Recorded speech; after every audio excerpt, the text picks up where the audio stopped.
tired. She'll be glad when this day is over. It won't be long, Joe. It's pretty near time for the night shift to come in. And they can have it.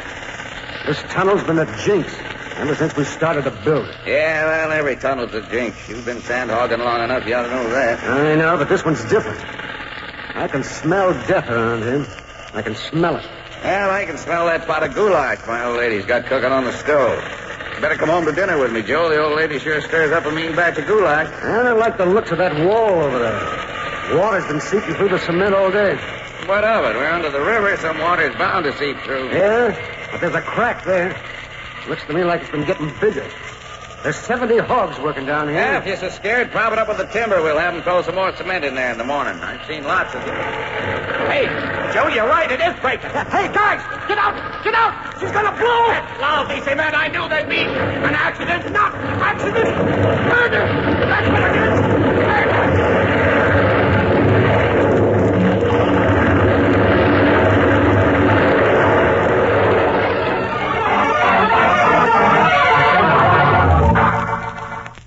Dr. Danfield, student of crime psychology, has many times provided the police with a solution to a baffling crime. There's an interesting case ahead for the doctor today. We'll call it The Tunnel Smelled of Death.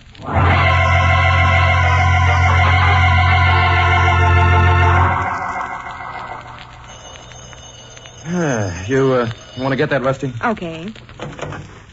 Hello? Yes, just a minute. It's for you, Dan. All right, give me. Hello? Speaking. Oh?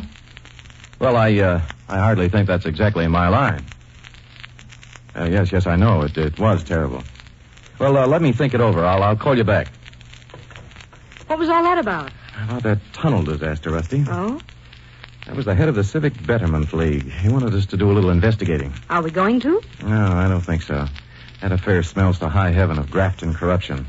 That's a job for the police. I doubt it would have much psychological interest. Yes. But those poor families of the men who were... Yeah, I get it. Hello, Danfield speaking. No? Well, just a minute. I want to close the door. Dan, the door isn't open. Rusty, grab the extension phone. I want you to hear this. Oh, yeah. Okay, I just wanted to be sure we wouldn't be overheard. Don't make me laugh, Doctor. I heard the click of that phone. Oh, then I don't have to tell you that my secretary's listening in. That gag's as old as the hills. Do you mind repeating what you first told me? No, not at all. I said I had word that you were asked to investigate the tunnel disaster. You must have big ears. I have ways. What I want to know is, are you going to do it? Possibly. I sincerely advise against it. Oh, you do? Yes. Forget it. It was an accident. And if I don't forget it? Look, Danfield, the death toll on that job's already 70. You and that red-headed secretary of yours would make it 72. You might as well hang up, Rusty. Our friend has finished his speech. The nerve of that guy. No, not nerve, Rusty. It doesn't take any nerve to make threats over the telephone. What are you going to do? A little investigating. This case has suddenly become very interesting. I'd like to stick a pin in that bird's superiority complex.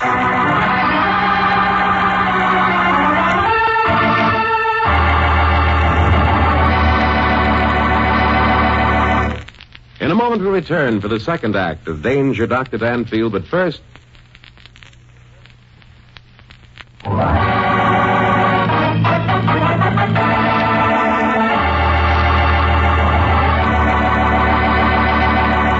And now we return you to Michael Dunn for the second act of Danger, Dr. Danfield.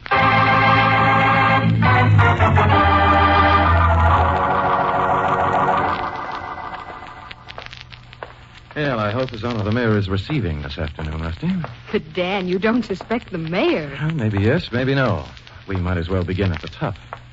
Dr. Danfield. Dr. Danfield. Oh, good afternoon, publisher. Rusty, do you know Grant Stevens, publisher of the Eagle? Oh, how do you do, Mr. Stevens? How do you do? Danfield, are you going in to see the mayor? I am. Good. I'm going in with you. Well, now, what I'm about to ask the mayor is probably... Well, I know what you're here for. You're investigating the tunnel accident. Well, more people know more about my business today. And it's my business to know things. I'm running a newspaper. All right, come along. I suppose the only way to break up this racket is to give it plenty of publicity. And I'll do that. I certainly will. And let's go right in. Supposing His Honor doesn't want us to come in. Well, we'll go in, all right. But, Your Honor, I cannot do that. We'll simply have to lay off for a while, Orson. What's the matter, Danfield? Listen. But an investigation, I cannot afford an investigation. Let's go right in. All right. Good afternoon, Your Honor. What, why, how dare you invade the sanctity of my, good afternoon, Mr. Stevens. How do you do, publisher? Riley, Plum, this is Dr. Daniel Danfield and his secretary. You should know Mayor Riley Danfield. The other is Orson Plum, city engineer. How do you do? Dr. Danfield's here to investigate the tunnel disaster on behalf of the Civic Betterment League. Investigate the terrible disaster. Terrible. Oh, yes, my, it was awful, awful. I couldn't sleep a wink last night thinking of those poor men. To say nothing of the expense to rebuild it. But why start your investigation here? Well, I've got to start somewhere. I don't think I care to answer any questions. My office carries a certain amount of immunity, you know. Well, you will answer some questions. I and the power of my newspaper put you in this office, and my newspaper and I can put you out of it. If there's corruption here in the City Hall and incompetence in our engineering department, by Godfrey, I want to know about it. I'll spread it over every front page of the country. I'll expose the whole dirty mess to the whole wide world. But I know absolutely nothing about the accident. Very well. And answer Dr. Danfield's question. Of course. I'll be only too glad to assist in any way possible. Oh, thank you, Your Honor. So you know nothing about the building of this tunnel? The building of the tunnel, my dear sir, is the responsibility of the city's engineering department. Now, see here, Your Honor, you're not going I'll get you in just a moment, Mr. Plum. Go on, Mayor Riley. I'm very proud of that tunnel, Dr. Danfield. I have fought for it courageously from the very beginning. Why should I want to see anything happen to my favorite project? I didn't say you did. Then why are you asking these questions? I haven't asked any yet. Ah. By the way, where were you when the accident occurred, Your Honor? I was out at my new country home, supervising the construction of a sunroom. Oh, you have a country home? Yeah, I most certainly do. A beautiful place. Cost me $60,000. $60,000? Yes. And just how much did that suit you're wearing cost, Your Honor? Why, $150. Why? $150 for a suit of clothes? Why, I never paid more than $45 in my life. Walk upstairs, Mr. Stevens. Don't be facetious, young lady. And his diamond ring, Dan. Yes, the diamond ring, Your Honor. I don't have to be catechized about my personal I rather belongings. think you're going to be, Your Honor. For instance, how is it that a man who has a yearly salary from the taxpayers of only $8,000 can afford a $60,000 home? I have certain investments. Plus $150 suit. Now, look, I'm not And going a $5,000 ring. That ring was given to me by one of my constituents. Wasn't your new country home given to you also by the Adamson Construction Company? The company that's building your new tunnel? No, it was not. Then where did the money come from to build your new home? What investments? Be specific. Well, If you don't tell me, you'll tell the FBI. That tunnel is being built with government funds. Well, a man in my position often gets gifts. Some people I'm able to do favors for. Nearly every city official does. Well, that'll make excellent reading material. That I didn't get anything from the Adamson Construction Company, and you can investigate me from here to high water. I doubt if you'll have to look any further, Dr. Danfield. Riley's got a guilty look if I ever saw one. The highest gift I ever received wasn't over $1,000. Looks pretty bad for his honor, Dan. Maybe. Now you, Mr. Orson Plum. Me? Yes. Up until the time of the accident, what work on the tunnel was it going along as anticipated? No, indeed. We've been having a lot of trouble. Hit a lot of hard rock and things we never counted on. The tunnel is going to cost $15,683,000 more than we expected. Now, with this accident, it'll cost another $2.5 million. You're pretty sure of your figures, Mr. Plum. I am. I'm a good engineer. Tell me, just how is the tunnel being constructed? Well, there are two 100-foot shafts, one on each side of the river. We've been tunneling toward the center, and we'll meet exactly 3,206 feet in. The tunnel has a bore of 36 4/10 feet. And you expect that the tunnels from each side will meet exactly? According to my calculations, they won't be more than 3/10 of a foot off. Mr. Plum, what, in your opinion, was the cause of the tunnel's collapse? I'm not prepared as yet to say. Could it possibly have been that the cement mixture was not up to specifications, or that not enough reinforcing steel had been used? No, Dr. Danfield, not that. That would make whoever was responsible liable to criminal prosecution. Why, he'd be no less than a murderer. You're exactly right, Mr. Plum. Oh, my, this is awful. Those poor men. And to think that this should happen today of all days. Oh, what's different about today? My daughter is being brought out tonight. At least she was. Now, my wife is so upset over this affair that we'll have to have it postponed. Well, that shouldn't be so hard to do. Young lady, have you ever tried to cancel 1,048 invitations? Plus a dance band and the caterers? Phew, what a party. Just how much is your yearly take, Mr. Plum? Huh? Take? Yes, salary. 7,500. Less withholding tax, of course. Why? Brother, the tricks these fellas can do on $7,000 or $8,000. Yes, Rusty. I'm afraid I'm in the wrong business. Tell me, where does your graft come from, Mr. Plum? Dr. Danfield, that's an insult. Either tell me or the FBI. I do receive a slight commission from some of the companies who do construction jobs for the city. I'll admit it's unethical, but And these are the two men that I and my paper helped put into public office. Well, Danfield, I've heard enough. I'm going to put out an extra. The Eagle will break up this gang of corrupt office holders, or my name isn't Colonel Grant Stevens. Mr. Stevens, please don't print this in your paper. I'm not responsible for the accident. I swear it. I'll resign if you want me to, but don't print it. It'll kill my wife. Your wife? You should have thought of your wife before you took your first bride. Thank heavens I've never married. Well, Rusty, I think the next thing for us to do is go down and take a look at that tunnel. I've got a hunch that the answer to this whole thing is about 100 feet underground. Oh, care to go along, publisher? Well, I haven't the time now. I've got to get that extra out. And as for you, Riley and Plum, you can read your political epitaphs on the front page of my paper in just exactly 1/2 an hour. Good day, gentlemen. Wow, what a stuffed shirt. Lawson, looks like the jig's up. Dr. Danfield, I must beg of you, don't go down in that tunnel. Oh, why not? It isn't safe. We pulled everybody out of there. And only keeping the pumps going to keep the water down. Well, I think Rusty and I can take care of ourselves. I wouldn't do it, Danfield. 70 dead men are enough. No use you two adding to the list. I don't think they want us to go down, Rusty. Doesn't look like it. What are we going to do? We're going down.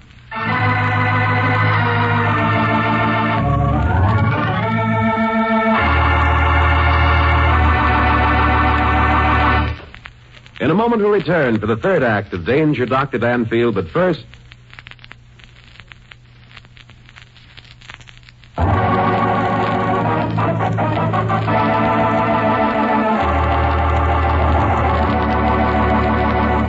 And now back to Michael Dunn for the third act of Danger, Dr. Danfield.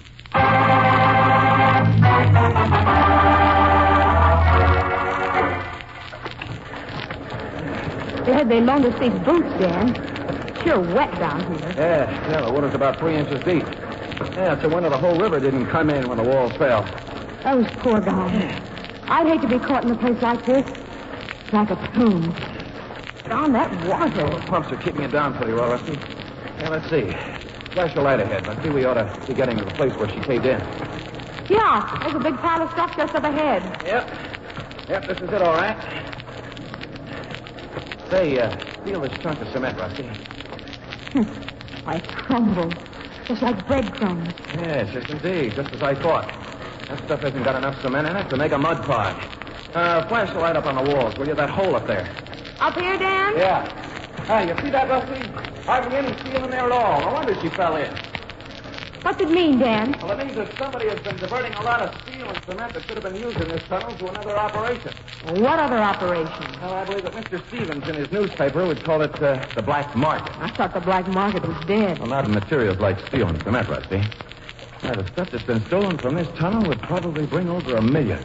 Gee, it looks bad for our engineering friend, doesn't it? Yes, and bad for the mayor, too. Rusty, listen. I don't hear anything. Neither do I. Just the water, that's all.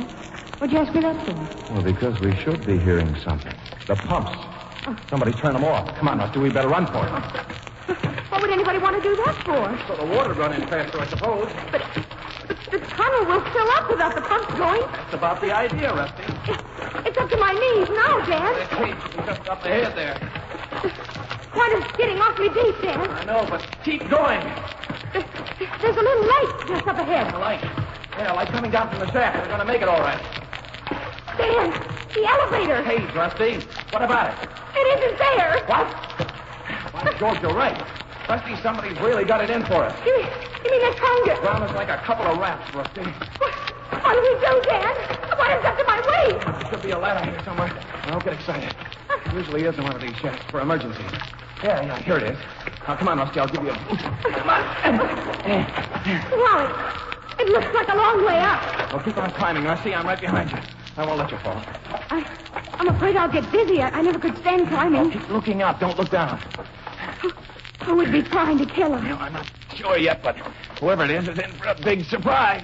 Also a good long stretch under supervised restraint. Yeah, there's the top. Pull yourself out, Rusty. Oh, boy. I never want to get over 2 inches underground again. Yeah. Well, nice-looking pair we are. We better go somewhere and run ourselves through a ringer. Now, come on. There's a drugstore across the street. We'll go and call a cab. Just look at my nylon. You look like a worn-out mop.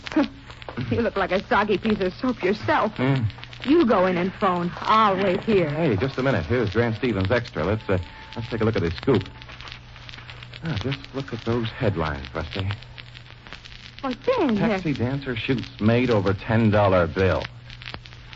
Well, I wonder what Dick Tracy's going to do now that he's captured influence.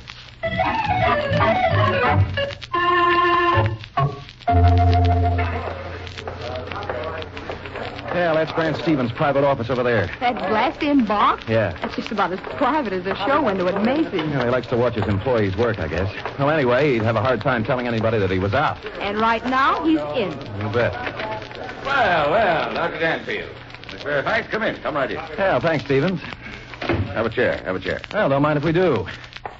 Yeah. It's not a goldfish bowl you got here. Well, this publishing plant's all mine, Danfield. I like to see it run. Well, you sure got a good view. All 4 sides. Well, you got any news for me? I think we have. Good. Well, the last thing I heard, you were going down into that tunnel. What'd you find out? Any evidence? We found out that somebody didn't want us to come back up. Oh, what do you mean by that? Somebody shut off the pumps while we were down there and took away the elevator. Well, the dirty rat. Tell me who it was, and I'll blast his name from coast to coast. I'll get out an extra. Are you sure you know who it was? I'm quite sure. It could have been the mayor. Well, Mayor Riley? Why, that ungrateful... But I don't think it was. No, why not? The mayor is a little man publisher. Oh, he's a grafter, all right, but I don't think he's smart enough to engineer a deal like this one.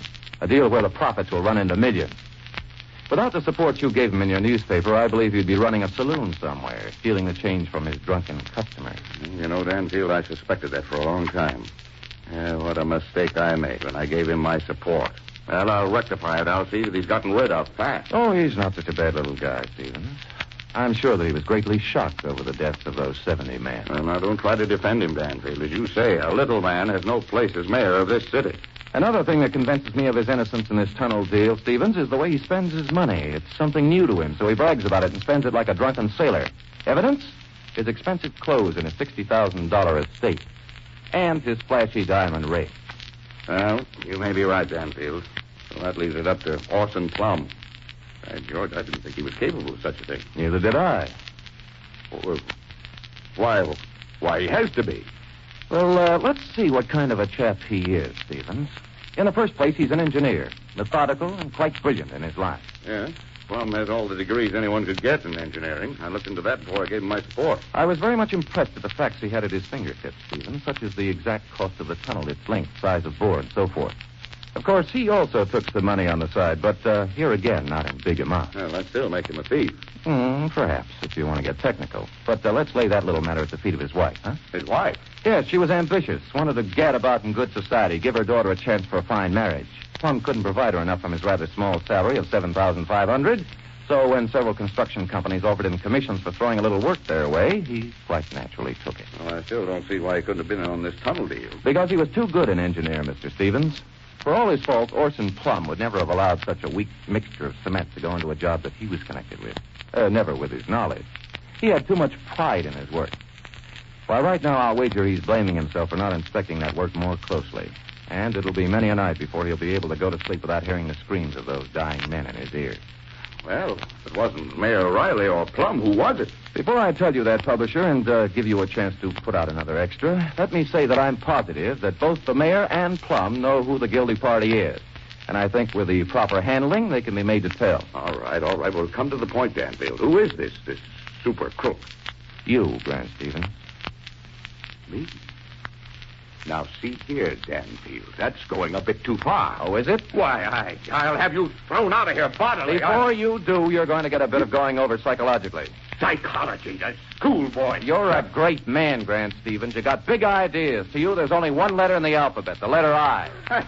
In other words, you're an extrovert, a supreme egoist. What's that got to do with a caved-in tunnel? Of the three men implicated in the tunnel deal, Stevens, you're the only one capable of its conception. All your life, Stevens, you worship two things, money and power.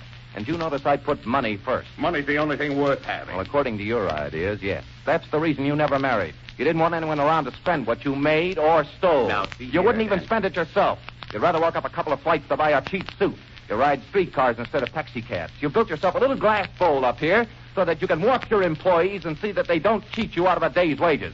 Yes, Grant Stevens, money is your one and only God. Well, supposing I do like money, that's my... You put Riley and Plum into responsible positions so that you'd have somebody to lord over. They made you feel as though you were actually running this city.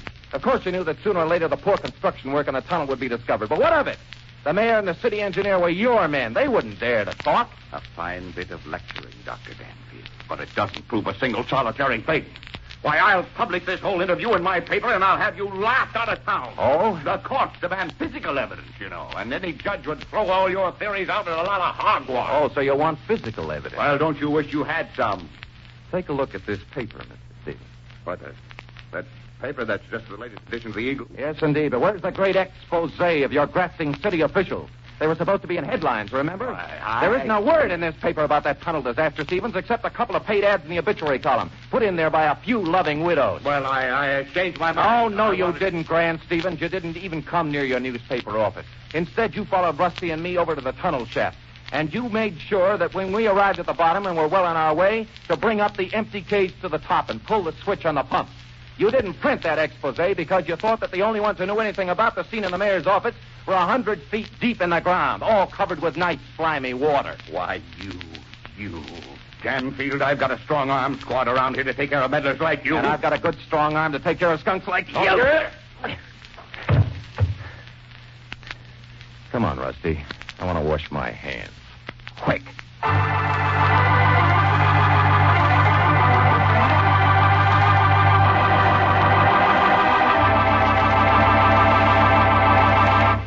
In a moment, we'll return for the conclusion of Danger, Dr. Danfield, but first...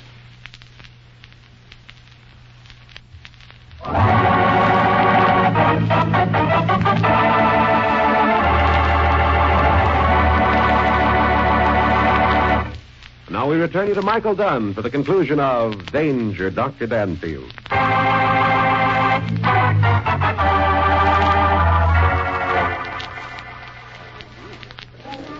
And so, on behalf of the Civic Betterment League, I take great pleasure in presenting this certificate of appreciation to Dr. Daniel Danfield. The old hypocrite. How come he's still mayor? Well, he did us a good turn by telling all he knew about Grant Stevens. We present this certificate to Dr. Danfield for his great work in exposing the graft and corruption that was running rampant in our fair city. Gee, that certificate's mighty pretty, Dan. Now, before I ask Dr. Danfield to speak, I wish to tender my resignation as mayor of this city. My health has been rather poor lately, and I feel the need of travel. Well, a little man to the last, afraid to stick it out. You ought to know I'd never tell. Dan, the city clerk is sitting right over there. I'll bet he'd give us the certificate, too. Yeah? What for, Rusty? A marriage certificate, stupid. Oh. Now, I'd like to call on Dr. Daniel Danfield. Ladies and gentlemen, I've just escaped from being trapped in a tunnel.